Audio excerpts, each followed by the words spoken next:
ছাত্ৰ ছাত্ৰীৰ বাবে লৈ আনিছো এটি গুৰুত্বপূৰ্ণ খবৰ। ছাত্ৰ ছাত্ৰীৰ বাবে ডাঙৰ খবৰ। আজি দিনটোহে বাকী। অহাকালি 9 বজাত ঘোষণা হ'ব 2025 বৰ্ষৰ উচ্চতৰ মাধ্যমিকৰ ফলাফল। অহাকালি ঘোষণা হ'ব উচ্চতৰ মাধ্যমিকৰ ফলাফল। ফেচবুক যোগে অসমৰ শিক্ষামন্ত্ৰী ৰণোজ পেগুৱে প্ৰকাশ কৰিলে উচ্চতৰ মাধ্যমিক পৰীক্ষাৰ ফলাফল কথা। ইতিমধ্যে উচ্চতৰ মাধ্যমিকৰ ফলাফল ঘোষণাৰ বাবে সকলো প্ৰকাৰ সাজু হৈছে শিক্ষা বিভাগ। লাখ লাখ ছাত্ৰ ছাত্ৰীৰ বাবে ডাঙৰ খবৰ। ছাত্ৰ-ছাত্ৰীয়ে ওলাই ৰাখক এডমিট কাৰ্ড। যিহেতু অহাকালি 9 বজাত ঘোষণা কৰিব উচ্চতৰ মাধ্যমিক পৰীক্ষাৰ ফলাফল।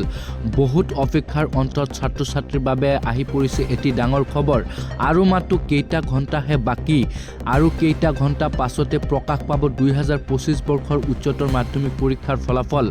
অহাকালি ৰাতিপুৱা 9 বজাত ঘোষণা হ'ব হায়াৰ ছেকেণ্ডাৰীৰ ফলাফল। কলা শাখা, বিজ্ঞান শাখা, বাণিজ্যিক শাখা উচ্চতৰ মাধ্যমিকৰ ফলাফল ঘোষণা হ'ব। ছাত্ৰ-ছাত্ৰীৰ বাবে ডাঙৰ খবৰ।